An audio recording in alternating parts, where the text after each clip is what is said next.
You have to gain this confidence because you lose yourself because you're always trying to hide from the stuttering, or you're trying to hide from, I wasn't that smart, so I hid there.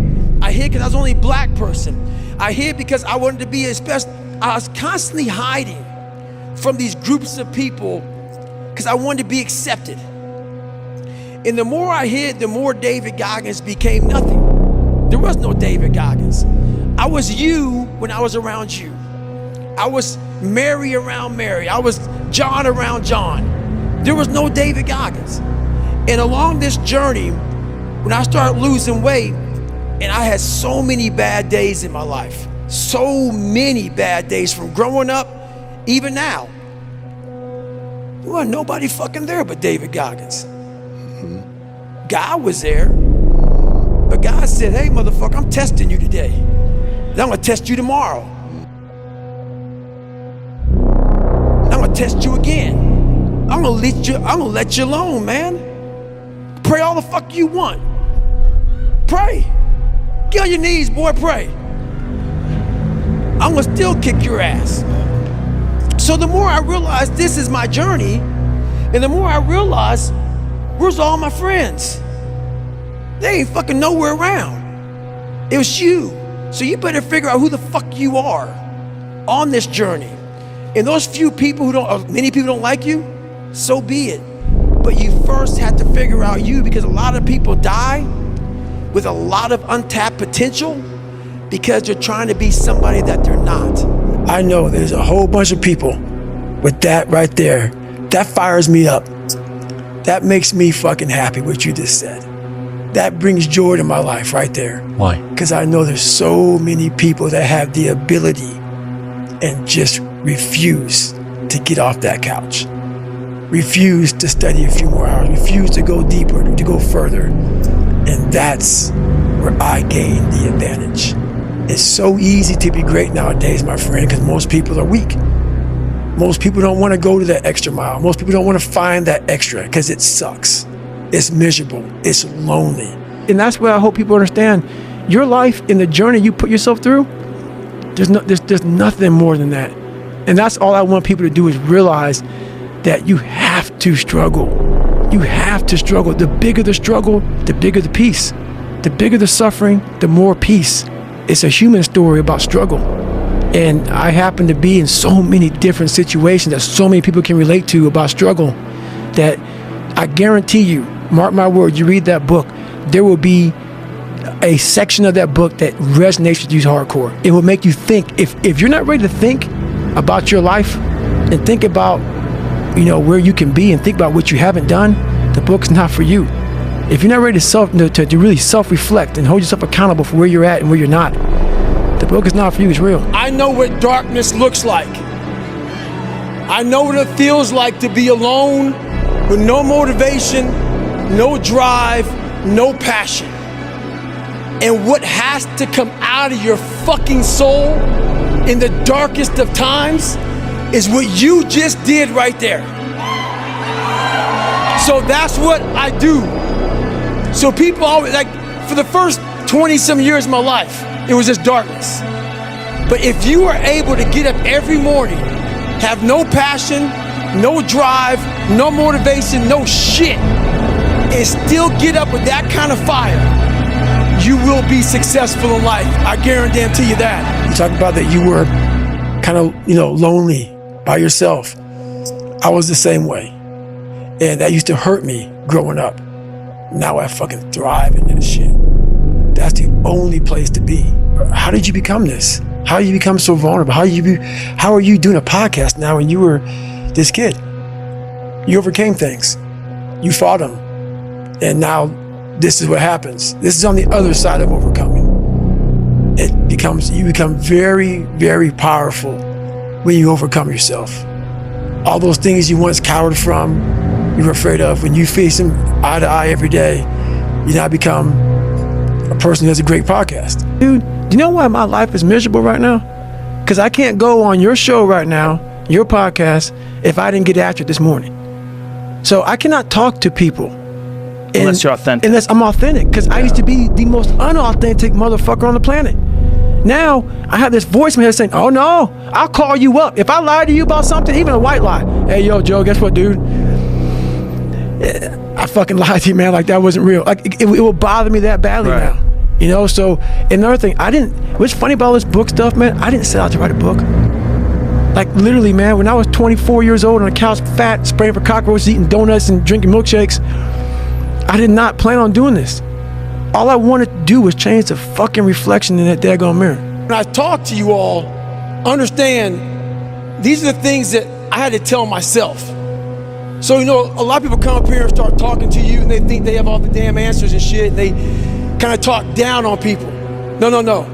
I know exactly what it feels like to be lost, to want to quit every day of your life. And that's kind of what created me. So on my bad days, that's where all this taking souls and shit comes from. So on my bad days, I had to imagine a false reality. So for me, for instance, I was 300 pounds. A lot of you guys know my backstory. And a black kid, I was the only 36th African-American Navy SEAL in over 80 years. So think about this though.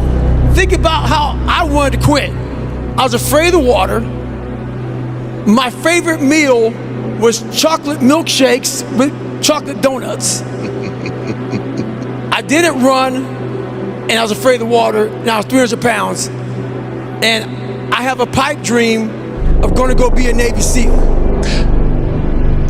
Let's say that there's someone listening who resonates with what you're talking about. You know, they've been through trauma, they've been through hard times, but they keep breaking promises to themselves, and they're struggling to get off the couch, and they're having a pity party.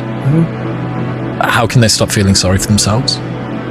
That's a difficult one, because you have to want it. You have to want to be better. And it starts off with, you have to have pride in yourself. You have to have pride in yourself. You have to have, there's something about you, whether it's your last name, whether it's just the smallest thing. You have to be proud of yourself. And if you have no pride in yourself, I can't give it to you. Because you're always going to compromise. You're always going to fold. Always. I'm very proud of myself. That's why when people said, you know way you can do better than Can't Hurt Me. Roger that. You self-help by people who've done it, and you learn what they did, and you realize there's no shortcuts. Right. And then you learn to embrace that no shortcut mentality and enjoy the suffering and the grind of it. And what we talked about earlier, there's no fucking finish line. It doesn't exist. You know what's funny about that is I have people now. So when I was in the worst part of my life, those people want to bring you back in. Those people, like you can see who you hang out with, like when you're in your worst. And when you're trying to get better, what makes it hard to get better is that you are hanging around people who, like, let's say you are an alcoholic. You hang around people who drink. And let's say you want to stop drinking. Those people want to bring you back in. Like, I used to be this guy who wasn't worth anything.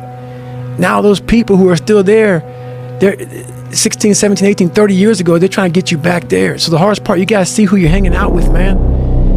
You got to hang out with the people who you want to be like the most. Every morning I woke up, and I had less than 3 months to lose 106 pounds to get into the Navy. Every morning I woke up, I wanted to quit. During runs, I quit. During my diet, I quit. During swims, I quit. I quit every single day during this 2.5 months. But at the end of the day, what kept me going was I saw a video of 18 men graduating from Navy SEALs training. And all I thought about was, what if my black ass can be up there on that fucking stage one day and I can pull off this fucking miracle that no one saw. There wasn't no fucking social media. There wasn't no watch David Goggins lose 106 pounds in 2.5 months. There wasn't no, diet plan and shit. No, there was nothing. We'll fucking see. It's that pride that wakes you up. And now I'm not talking about bad pride. I'm the attention to detail for the human being I want to do. I call this thing, like, I want to be the standard. I want to be that guy. Like, every place I went in the military, there was this ethos about how this place is, how we're going to live, how we're going to represent ourselves. And I walked around and I saw that most people didn't live up to that ethos. Like if you go to whatever company, they have this mission statement on how we want to run our company. I made one for myself on how I want to be. And that is why if people can make up a mission statement, an ethos in which they want to live by, and every morning you wake up, you hold yourself accountable to that mission, not a company's, your own. Make up your own mission statement. What do you want to be in life? And once you do that, now you can work with somebody to get better. You can work with yourself to get better. But until you know what you want to stand for, you will always just be sitting down. You'll never stand for anything. I knew it. I saw it. The whole accountability mirror that I talk about and Can't Hurt Me, every morning I woke up, I had a real conversation with that dirty mirror. And every day, the same answer came back to me. Do you want to be on your deathbed knowing that you could, but you didn't? Received orders given, expect results. That's it. So cool. Above and beyond, more than was expected. That's right. To the letter. That's Roger that. That is, for me, what Roger that means. Received orders given. Yep. Expect results. Expect results. That's right. So fucking dope. That is it. That is it. And when you hear that from somebody who gets it, you know it because you can look in their eyes. You feel that energy, man. It connects immediately. They're out here to get a job done. Roger that. I was afraid to pull this out because who I was a afraid kid, but something always said, man, you got more in you. And what this guy did was just did his job. He looked at me, I said, I want to be a SEAL. He goes, you got to do this, this, this, and this. Every other recruiter was like, you're 300 fucking pounds, bro. Like you walking into my office with a chocolate milkshake. So I don't blame them because what they saw, I would have said the same shit. But this one recruiter, Steven Saljo, I walked in, he goes, I'm gonna do my job. I don't think this kid's gonna make it. There's no way, but I'm gonna do my job. And just by him giving me an opportunity, I gave the guy a lot of money a couple years ago. And he's like, what's this for? This is like literally 20 some years ago, I find Steven Saljo again and I gave him money. He goes, what the hell you give me money for? I go, because you did your fucking job. And if you didn't do your job, I would never have found David Goggins. Rogan's had you on now the third time that you've been on. What have you learned since being friends with him? He's a very singular individual. You know what? One thing about him is that he's made it, and he's all about everybody else making it.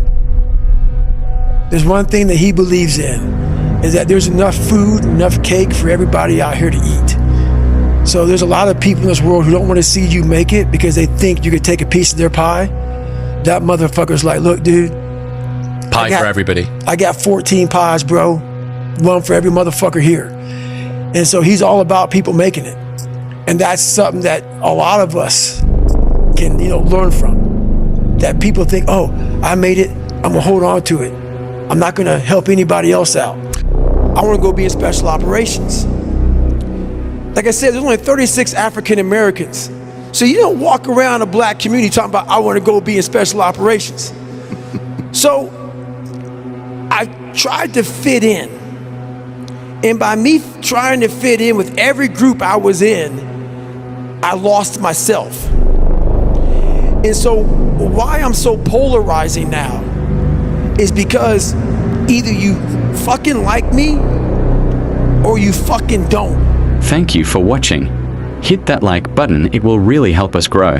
And comment the word algorithm. We will keep you motivated.